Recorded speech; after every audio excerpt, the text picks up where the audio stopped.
Topic belief, विश्वास, भरोसा। परिचय, इंट्रोडक्शन।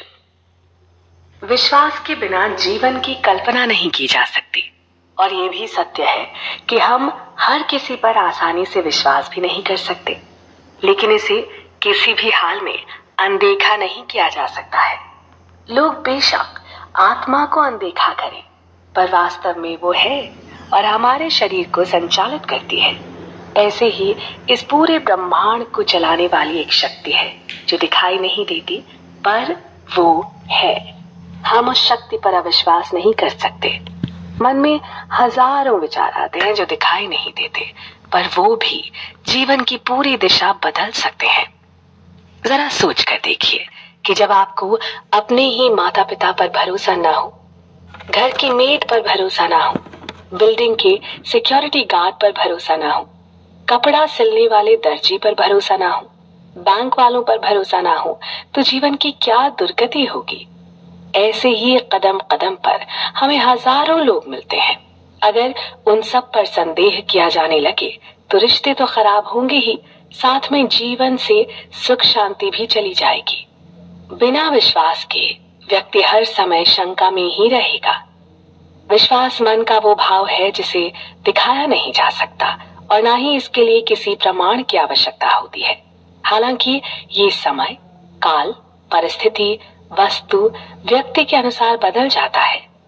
कई लोगों पर हम विश्वास करते हैं और बदले में उनसे धोखा मिलता है, जिसके कारण आगे से हम सतर्क हो जाते हैं। उन लोगों से सतर्क हो जाना उचित है, लेकिन विश्वासघात के डर से बाकियों के प्रति अविश्वास पैदा कर लेना गलत है, क्योंकि हमें समाज में हर बार विश्वासघात ही नहीं मिलता। अब हम श्रीमद् भगवद गीता के कुछ श्लोक के माध्यम से विश्वास भाव के महत्व को समझते हैं। असत्यम प्रतिष्ठम ते जगदाहुरनी शवरम अपरस्पर संभूतम किमन्यत काम है तू कम। इस श्लोक में भगवान कृष्ण अर्जुन को मुख्य रूप से आसुरी विचारधारा वाले लोगों के बारे में बताते हैं। वो कहते हैं कि ये जगत मिथ्या यानी असत्य है, इसका कोई आधार नहीं है और ये संसार भगवान के बिना अपने आप ही चल रहा है। मतलब कि ये केवल स्त्री पुरुष के संयोग से पैदा हुआ है, कामेच्छा के अतिरिक्त कोई अन्य कारण नहीं है। तो आसुरी लोगों की इस सोच से समझ आता है कि उनका भगवान कृष्ण में कोई विश्वास नहीं होता है और बिना विश्वास के कोई मतलब ही नहीं बनता कि वो भगवत गीता के ज्ञान से कोई लाभ प्राप्त कर सके। ऐसे लोग कभी नहीं सोचते कि आखिर वो इस भौतिक दुनिया में क्यों आए हैं और उनके जीवन का मूल्य लक्ष्य क्या है। जब व्यक्ति को श्री कृष्ण की कही बातों पर विश्वास हो जाता है, तब वो उसका पालन करने हेतु अपने स्वभाव में बदलाव लाने का प्रयास करता है, या कहीं अपने स्वभाव को नियंत्रित करता है। वैसे विश्वास का स्तर हर व्यक्ति में अलग अलग होता है। अध्याय 9 के तीसरे श्लोक में भगवान कृष्ण ने कहा है कि हे परंतप, जो लोग भक्ति में श्रद्धा नहीं रखते वो मुझे प्राप्त नहीं कर पाते, अतः वो इस भौतिक जगत में जन्म मृत्यु के मार्ग पर लौटते रहते हैं। इसके अलावा 8वें अध्याय के 15वें श्लोक में भगवान ने इस भौतिक जगत को दुखालय अश्वाश्वतम कहा है, जिसका अर्थ है कि ये दुनिया दुखों का घर है, साथ ही अस्थिर भी है। अब समस्या ये आती है कि इस जगत में हर कोई दुख परेशानी से घिरा है, लेकिन लगातार अपने अपने तौर तरीके से खुशी खोजने का प्रयास कर रहा है। बहुत से लोग इस दुनिया को एक बड़ी सुंदर जगह मानते हैं। वो सोचते हैं कि बस मेहनत करके अच्छे से जीवन यापन करने हेतु सामान जुटाना है, उसके बाद वो मजे से जीवन जी सकते हैं।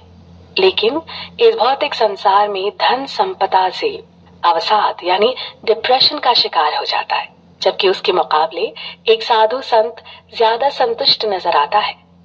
कर्म करना जरूरी है, लेकिन किस दिशा में प्रयास किया जा रहा है उसे भी देखना चाहिए। अब अगर कोई इस दुनिया को ही अपना सब कुछ मानेगा तो वो अंत तक इस दिशा में ही प्रयास करेगा। भौतिक संसार के प्रति आसक्ति रखने से वो बार बार यहाँ जन्म लेता व मरता रहेगा। परंतु भगवान कृष्ण के उपदेश को सुनकर और उस पर विश्वास करते हुए जब जीव उस दिशा में प्रयास करता है तो उसे भौतिक संसार में मिलने वाले कष्टों का सामना करने की शक्ति मिलती है। ये नहीं कहा जा सकता है कि कृष्ण की भक्ति करने वालों के कष्ट पूरी तरह नष्ट हो जाते हैं, क्योंकि दुख तो परछाई के समान अंत तक व्यक्ति के साथ चलता ही है। तो भगवान कृष्ण का दिव्य ज्ञान हमें जीवन का वास्तविक लक्ष्य बताते हुए हमें इन कष्टों को सहन करने की शक्ति देता है।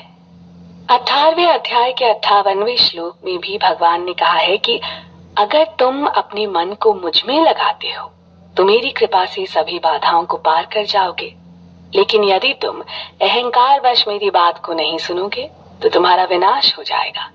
विनाश का अर्थ हुआ इस भौतिक जगत में ही फंसे रह जाना, जबकि कल्याण का अर्थ हुआ इस जगत की दुख परेशानियों से मुक्त होकर हमेशा के लिए भगवान कृष्ण के परम धाम को प्राप्त करना, जहाँ कोई दुख नहीं।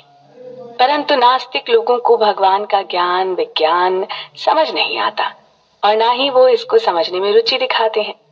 व्यक्ति के अंदर भगवान के प्रति जो विश्वास होता है उसे श्रद्धा रूप में समझा जा सकता है और श्रद्धा को परिभाषित करना बहुत मुश्किल है, जबकि एक नास्तिक व्यक्ति को हर बात पर प्रमाण चाहिए होता है। इस प्रकार उनमें भगवान के प्रति श्रद्धा नहीं आ पाती। दूसरी तरफ जिनका भगवान कृष्ण में असीम विश्वास है वो उस विश्वास की शरण में रहते हुए शांति व सुख का अनुभव कर पाते हैं। इसे ही विश्वास की शक्ति कहते हैं। यतो कृत्स्न वेदक स्मिन कार्य सक्तम हेतुकम अतत्वार्थ वदल्पम च तत्ताम समुदाहतम। इस श्लोक में भगवान कृष्ण ने अर्जुन को तामसिक ज्ञान के बारे में बताया है। इससे पहले वो सात्विक और राजसिक ज्ञान के बारे में भी बता चुके हैं।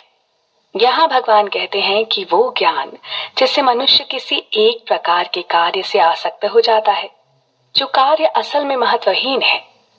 जब व्यक्ति वास्तविक ज्ञान के बिना उस तुच्छ कार्य को ही अपना सब कुछ समझ लेता है और उसी में बुरी तरह लिप्त हो जाता है, तो वही तामसिक ज्ञान होता है। तो इस श्लोक की मदद से हम उस वास्तविक ज्ञान के बारे में जानेंगे, साथ ही विश्वास का जो भाव है उस संदर्भ में भी इसे समझेंगे। अब देखा जाए तो कलयुग में अधिकतर लोगों के पास तामसिक ज्ञान ही है, क्योंकि आज व्यक्ति शास्त्रीय आदेशों के अनुसार नहीं चल रहा है। आज के समय में ज्यादा से ज्यादा धन कमाना ही व्यक्ति का सबसे बड़ा लक्ष्य बन चुका है। अधिकतर लोगों को दृढ़ विश्वास हो चुका है कि ज्यादा पैसा, खूबसूरती, ऐश्वर्य, ताकत, रुतबा, शक्ति आदि होना ही एक सफल जीवन की पहचान है। ऐसा ज्ञान उसे बस शारीरिक स्तर पर ही सहूलियत दे पाता है। ऐसे ज्ञान का परम सत्य या कहें आत्मा संबंधी ज्ञान से कोई लेना देना नहीं होता है।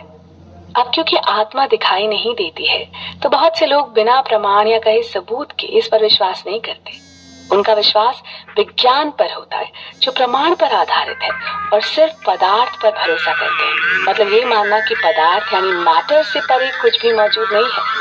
इसे कट्टर भौतिकवादी सोच कहा जाता है। ये लोग भगवान को मात्र कल्पना या कहें अंधविश्वास समझते हैं, जबकि भगवत गीता में भगवान श्री कृष्ण ने पदार्थ के साथ आत्मा तत्व का भी ज्ञान दिया है। भगवान के पास असीम शक्ति है। अगर चाहते तो वो सबकी बुद्धि में आत्मा के इस ज्ञान को उतार सकते थे, लेकिन उन्होंने हर एक को चुनाव का या कहीं इच्छा करने की स्वतंत्रता दी है। इसी स्वतंत्रता के चलते भौतिकवादी लोग आसानी से आत्मा तत्व को अनदेखा कर देते हैं और अनुचित कारण का उपयोग करके समझा देते हैं कि पदार्थ में चेतना का अभाव होता है। परंतु सच तो यह है कि भगवान की चेतना से ही सब कुछ प्रकट हुआ है, फिर चाहे वो पदार्थ हो या जीवात्मा। साथ ही श्री कृष्ण ने आत्मा को पदार्थ से उत्तम बताया है, जिसके बिना ये शरीर कार्य नहीं कर सकता। शरीर के खत्म हो जाने के बाद भी आत्मा हमेशा बनी रहती है। परंतु तामसिक ज्ञान को धारण के व्यक्ति का विश्वास होता है कि ये शरीर मेरा है। वो इस पांच भौतिक शरीर को ही अपना स्वरूप मान लेता है। मूर्खता के कारण ही वो ऐसा सोचता है, जबकि वास्तविक ज्ञान तो ये है कि शरीर और आत्मा दोनों अलग अलग हैं तो व्यक्ति को इस तामसिक ज्ञान से ऊपर उठकर सात्विक ज्ञान को प्राप्त करना होगा, जहाँ व्यक्ति को जीवन का वास्तविक लक्ष्य पता चल सके। और ये तभी संभव है जब भगवान श्री कृष्ण पर पूर्ण रूप से विश्वास किया जाए। भगवान कृष्ण के बताए अनुसार सात्विक ज्ञान वो है जिसके अंतर्गत व्यक्ति अलग अलग प्राणियों में एक अविनाशी परमात्मा को देखता है, फिर चाहे वो मनुष्य हो, पशु हो या पंछी हो या फिर पेड़ पौधे ही क्यों ना हो, सबके प्रति संभाव रखने वाला ही भगवान को सबसे प्रिय है।